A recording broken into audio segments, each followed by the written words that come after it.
오늘 말씀의 제목은 율법과 약속이라는 제목을 가지고 함께 은혜를 나누고자 합니다. 하나님께서 우리에게 성경을 통해서 많은 약속들을 주셨습니다. 성경 한 페이지 한 페이지마다 참 많은 약속들을 주셨어요. 그런데 그것들을 모르기 때문에 예수님을 믿으면서도 불행하게 사는 사람들이 많습니다. 많은 약속들이 주어졌고 이것이 내 거다, 내 약속이다 이렇게 주장하기만 하면 얼마든지 받을 수가 있는데 그것을 모르기 때문에 누리지 못하고 살아갑니다. 이스라엘 사람들은 율법이 최고인 줄 알고 살았습니다. 율법이 하나님께서 모세를 통해서 주신 것이니까 중요한 것이고 율법을 어기는 사람은 벌을 받았습니다. 그런데 모순이 있습니다. 율법 중에서 안식일 법을 지키려다가 안식일을 어긴다고 해서 예수님을 못 박은 것이죠. 다시 말해서 안식일을 지키려다가 안식일의 주인 되시는 예수님을 못 박은 것입니다. 그래서 율법이 참 무섭고 모순되기 쉬운 것입니다. 오늘 읽은 말씀의 내용이 무엇이냐면 아브라함과 맺은 약속이 그로부터 430년 후에 생긴 율법, 모세가 율법을 받았지만 그것이 폐할 수 없다는 것이죠. 율법이 약속을 폐할 수 없다. 창세기에 아브라함이 약속을 받았고요. 또 수백 년 후에 모세가 십계명을 받았습니다. 근데 율법으로는 거듭날 수가 없습니다. 율법으로 천국 갈 수가 없어요. 왜입니까? 그럼 율법 받기 전에 태어난 사람들은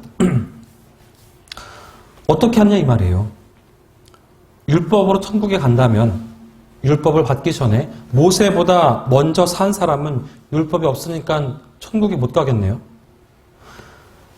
그래서 깨닫는 것이죠. 아, 그렇구나. 율법으로 천국 가는 것이 아니구나. 약속으로 가는 것이구나. 바로 이 약속으로 가는 것이구나 하고 다시 한번 강조를 하는 것입니다.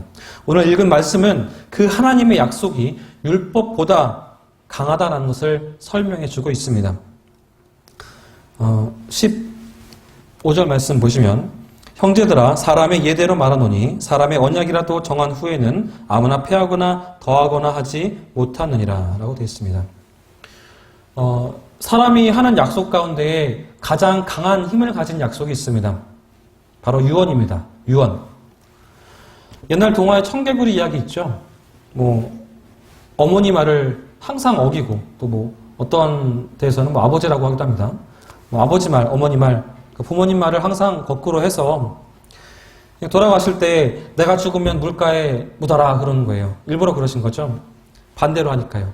근데 이 청개구리가 돌아가실 때니까 유언이니까 이거는 지켜야겠다면서 그냥 물가에 묻어버리는 겁니다. 그래서 떠내려갈까봐, 비만 오면 떠내려갈까봐 개걸개걸 울었다는 그런 옛날 이야기가 있습니다.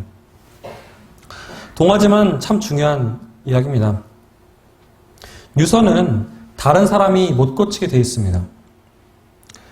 그것은 마지막 자기 목숨을 걸고 하는 약속이기 때문인 거예요.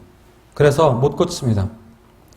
혹시 여러분 가운데에 일생을 예수님을 안 믿다가 부모님이 돌아가시면서 얘야 내 평생 소원이 네가 예수 믿고 천국 가는 거다 그러시면서 돌아가셔서 어쩔 수 없이 믿게 되신 그런 분들도 있을 수 있습니다. 그런 마지막 유언까지 거부할 만한 그런 어떤 배짱이 없기 때문이죠. 왜요? 마지막은 그만큼 중요하기 때문입니다. 혹시 생각을 해보세요. 내가 나중에 이 세상을 떠날 때에 내가 유언으로 뭐라고 할까? 내 아이들한테 뭐라고 한마디를 남길까?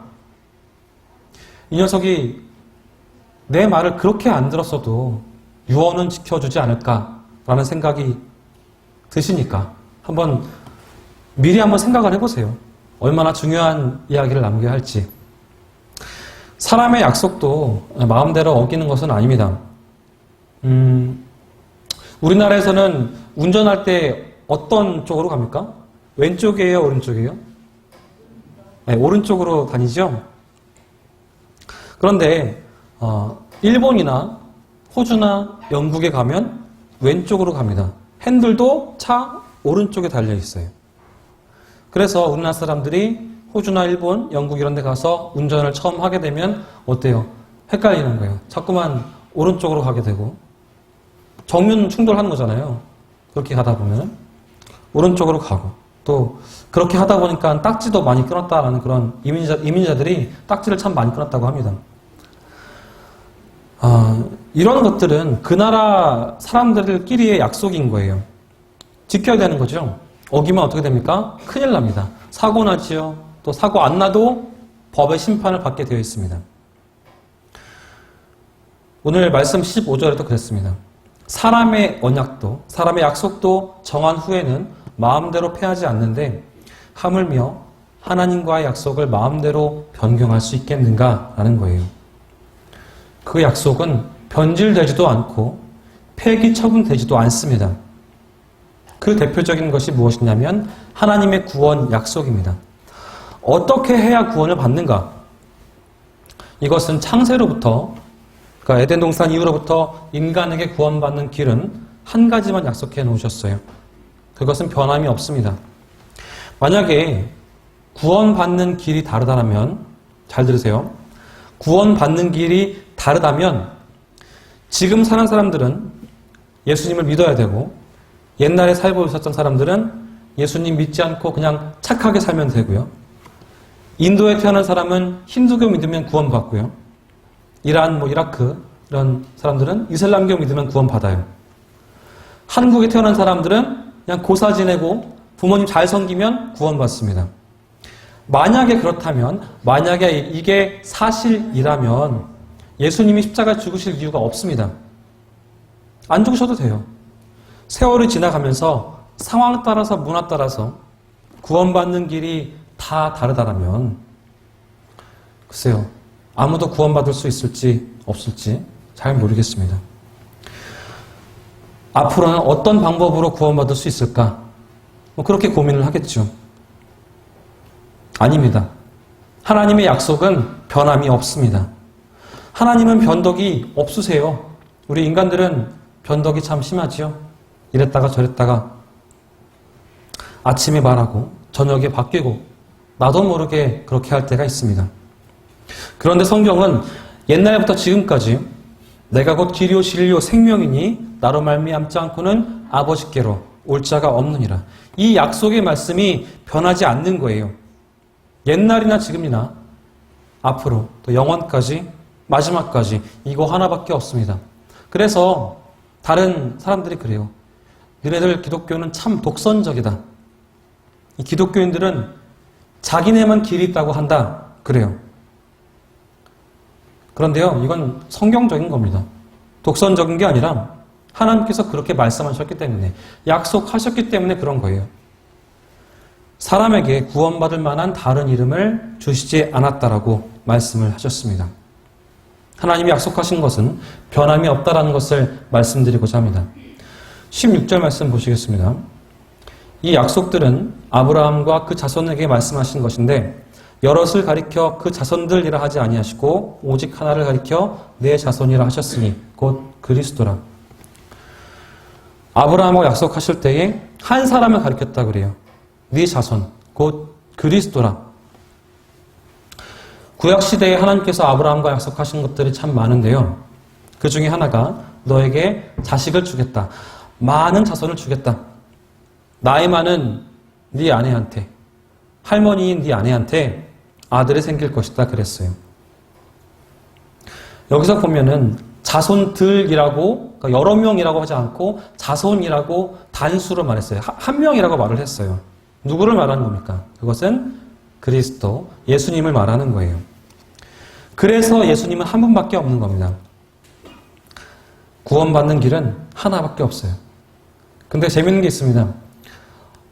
우리나라에 예수님이 20명, 30명 넘게 있다고 그래요. 네, 자기가 예수래요. 굉장히 많습니다. 사이비 이단 사람들이 자기가 예수인 것처럼 또 성령인 것처럼 속이면서 말을 하지요.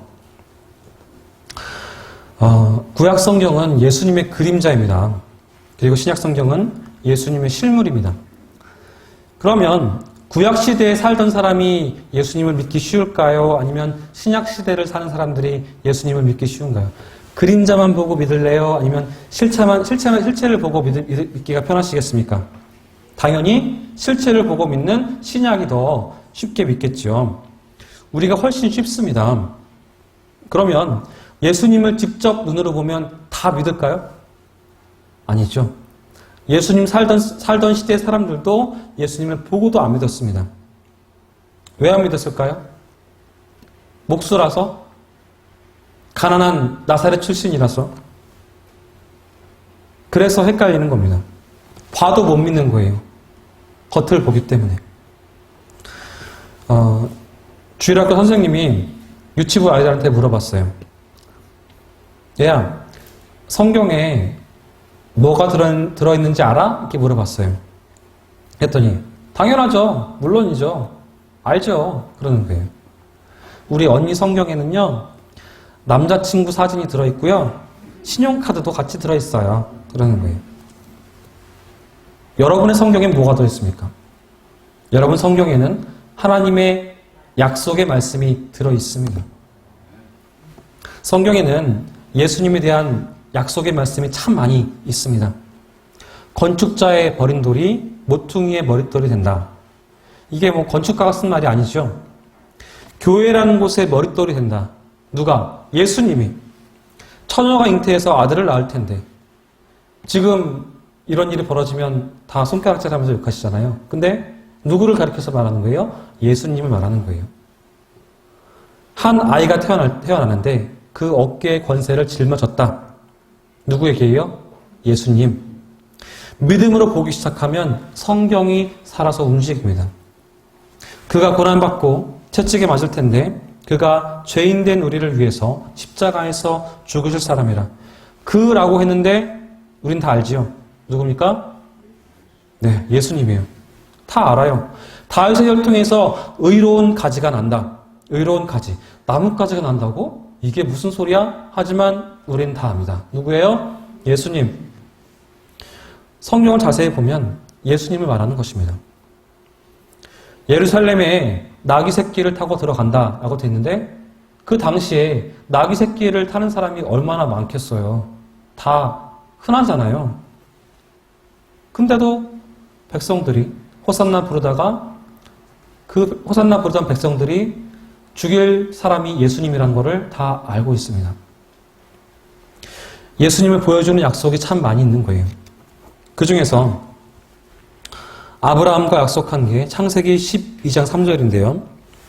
너를 축복하는 자에게는 내가 복을 내리고 너를 저주하는 자에게는 내가 저주하리니 땅의 모든 족속이 너를 인하여 복을 얻을 것이니라. 이 말씀이 원래는 아브라함에게 하신 말씀이잖아요.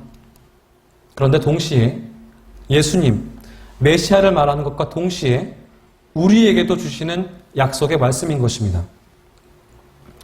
우리 예수 믿는 사람들이 그렇게 핍박받으면서도 또 고통받으면서도 없으면서도 왜 그렇게 목소리가 큰지 아세요? 경제적으로 눌려도 찬송을 잃지 않는 이유가 어디에 있는 줄 아십니까? 뒤에 든든한 배경이 있기 때문입니다. 너를 축복하는 자에게는 복을 줄 것이고 너를 저주하는 자에게는 저주를 줄 것이다. 예수 믿는 사람들한테 못되게 군 사람들은요, 잘 되지 않아요. 제가 한 말이 아니라 성경에서 발견한 것입니다. 바울이 다메섹을 가다가 음성 듣죠? 사울아, 사울아, 왜 나를 핍박하느냐? 이 사울이 예수님 만난 적이 있어요, 없어요?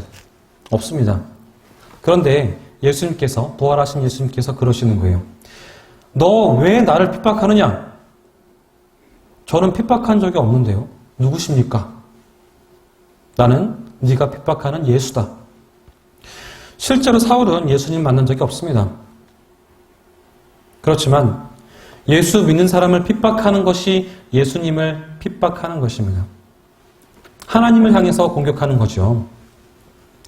굉장히 무서운 일입니다. 그렇기 때문에 여러분, 용기를 가지고 사십시오. 남들하고 비교하고 살지 마세요. 하나님께서 여러분과 함께 하십니다. 믿으십니까?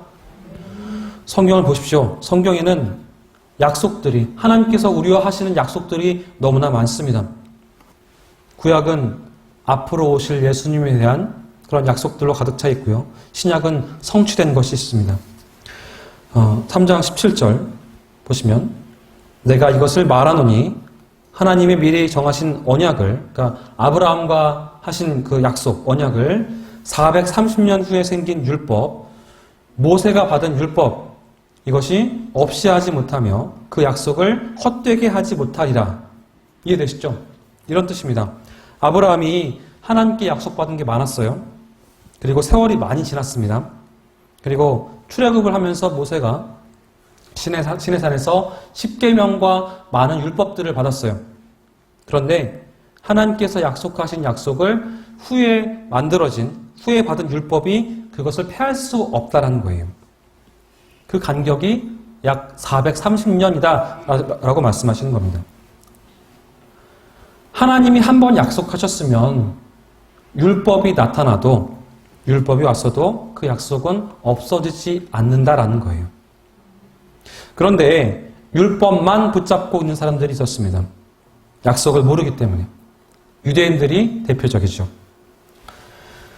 회당에 다니면서 지금도 구약시대 그대로 살려는 사람들이 있습니다. 하시딤이라는 전통적인 유대인들이에요. 구약시대를 그대로 살아가려고 하는 그들에게는요, 율법을 꼭 지켜야 하는 거예요. 안 지키면 안 되는 거예요. 소수이긴 하지만, 율법을 붙잡았지만 하나님의 뜻을 몰랐습니다. 약속하신 그 약속의 말씀을 몰랐어요. 여기 메시아가 있다는 것을 모르고 율법만 보고 율법만 붙들고 있는 거예요. 사람의 약속들은 어쩔 때에는 지킬 수 없을 때가 있습니다. 어겨질 때가 있어요. 돈 빌리시고 다음 주에 갚을게요. 지금 너무 힘들어요.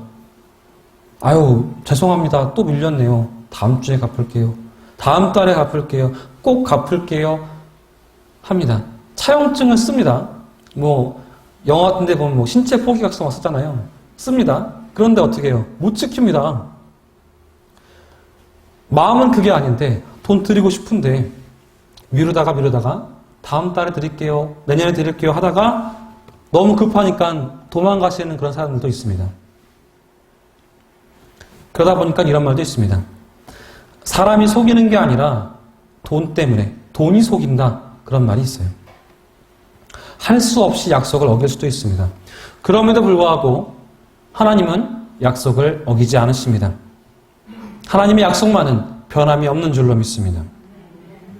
우리 사람들끼리도 약속을 지키는 것은 참 중요합니다. 그런데 하나님은 반드시 지킨다는 거예요. 하나님 말씀하신 다음에 아이고 미안하다, 내가 잊어버렸다, 내가 실수했다, 이런 분이 아니세요. 18절 말씀 같이 한번 읽어볼까요? 시작. 만일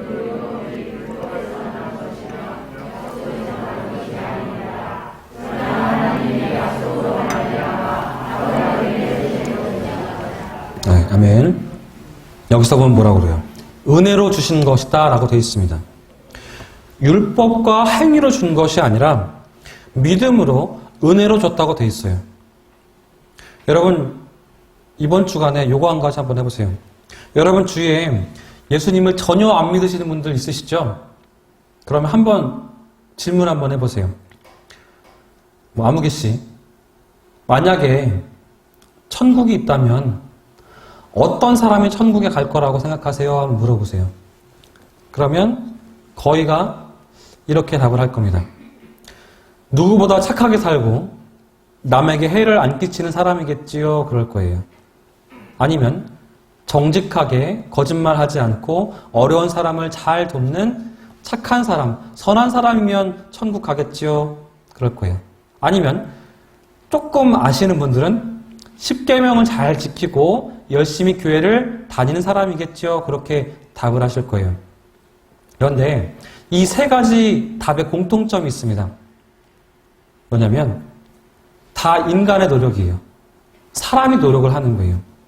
내가 잘하면, 내가 열심히 하고, 내가 착하게 살고, 다른 사람보다 비교적 괜찮으면, 다른 사람하고 비교해서 괜찮으면 천국 가겠다라는 거예요. 그런데 성경은 행위를 통해서 가려고 하는 것은 천국 문턱 앞에도 못 간다라고 되어 있습니다. 성경에는 하나님 약속이 참 많습니다. 감사한 말씀들이죠. 빌립보서 4장 19절 말씀에 그리스도 예수께서 너희의 필요한 모든 것들을 영광 가운데에 채워주실 것이다 라고 되어 있습니다. 우리의 필요를 채워주신대요. 필요를 공급해 주신다고 합니다. 하나님을 의지해 보십시오. 그뿐 아니라 고린도전서 10장 13절에 보시면 감당할 시험 밖에는 너희에게 당한 시험이 없나니 하나님은 미쁘사 너희에게 감당치 못할 시험 당함을 허락하지 아니하시고 시험 당할 때에는 어려움 당할 때에는 피할 길을 반드시 내주신다라고 되어 있습니다. 마태복음 7장 7절 두드려라 찾아라 구해라 그러면 내가 문을 열어주고 찾게 하고 구하는 것들을 주겠다라고 되어 있습니다. 히브리서 13장 5절에는 내가 과연 너희를 버리지 아니하고 과연 너희를 떠나지 아니하리라. 너희는 마음에 근심하지 말라고 하십니다. 하나님을 믿으니 또 나를 믿으라고 말씀하세요. 내 아버지 집에 거할 곳이 많다. 그렇지 않으면 너희에게 말했을 것이다 라고 말씀하십니다. 그리고 내가 너희를 위해서 처소를 예비하러 간다. 가서 너희를 위해서 처소를 예비하면 내가 다시 와서 너희를 영접할 것이다. 나 있는 곳에 너희도 있게 할 것이다. 그렇습니다. 이 하나님의 약속은 변함이 없습니다. 예수님은 반드시 다시 오신다고 하셨어요. 믿어주십니까? 성경에 언제 오실지 모른다고 했기 때문에 기다리는 거예요. 그런데 정말 기다린다라는 것은요. 성경에서 기다린다라는 것은 올라면 오시고 말라면 마십시오. 이게 아니에요. 그 기다림은 차원이 다릅니다. 성경에서 말하는 예수님을 기다려라 이 말은 마지막까지 제일 가까운 데에 가서 기다려라 그런 뜻이 있는 것입니다. 지금도 예루살렘에 가보시면 성전 가장 가까운 곳의 묘지가 그렇게 비쌉니다. 거기서 가장 가까운 곳에서 부활하기 위해서 비싸게 삽니다. 모세가 율법을 받았지만 율법보다 430년 전에 하셨던 그 약속은 하나님의 약속은 바뀔 수가 없습니다. 그래서 약속이 있었고 율법이 온 다음에 이것들이 부딪히고 또 망가지고 싸우는 것이 아니라 약속은 율법을 이룬다라고 되어 있습니다. 그게 로마서 3장 31절에 나오는데요. 그런즉 우리가 믿음으로 말미암아 율법을 파기하느냐? 그럴 수 없느니라. 도리어 율법을 굳게 세우느니라. 하나님 말씀을 잘 믿고 예수님을 받아들인 사람은 율법이 아니라 약속이 내 안에 이루어진다는 사실을 믿으시기 바랍니다. 이제 마무리하는데요. 사탄의 간단한 약속, 그런 사탄의 어떤 아주 편해 보이는 그런 약속, 또 간사한 약속, 그런 좋아 보이는 약속을 믿지 마십시오. 듣지 마세요. 그리고 부패한 인간의 약속도 믿지 마십시오. 하나님의 약속을 붙잡은 사람은요, 처지지 않아요. 천천히 가도 앞으로 나아가십시오. 뒤로 가지 마시고요. 머물러 계시지 마시고요. 천천히 가도 앞으로 나아가십시오. 약속을 붙잡으시고 하나님의 약속을 오래 참음으로써 이루어 가시기 바랍니다. 약속이 이루어질 때에 기쁨이 있습니다. 우리 그리스도인들은요, 앞으로 가는 사람들이에요. 뒤로 가는 사람들이 아니라 앞으로 가는 사람들입니다. 약속을 붙잡고 앞으로 가시면서 재림의 약속을 기다리시면서 앞으로 전진하시는 여러분 되시기를 주님의 이름으로 축원합니다. 기도하겠습니다. 하나님 감사합니다. 죽을 수밖에 없었던 우리를 사랑으로 은혜로 품어주시고 살려주시니 너무나 감사드립니다. 우리가 율법으로 판단하지 않기를 원합니다. 사랑으로 은혜로 품을 수 있는 사람, 안아줄 수 있는 사람 되기를 원합니다. 예수님처럼 사랑하게 하시고 예수님처럼 섬기게 해주시옵소서. 작은 것이라도 기쁜 마음으로 섬길 수 있는 우리 칠금교회가 될 수 있도록 주님 도와주시옵소서. 결단하는 마음으로 예수님의 이름으로 간절히 기도합니다. 아멘. 온 천지 만물을 말씀으로 창조하고 다스리시는 하나님 아버지의 무한하신 사랑하심과 우리를 살리기 위해 십자가에서 죽으신 예수 그리스도의 은혜와 성령께서 이루어주시는 교제가 오늘 예배가 돌아가는 사랑하는 성도들 위해 지금부터 영원까지 함께 하시기를 간절히 축원하옵나이다. 아멘.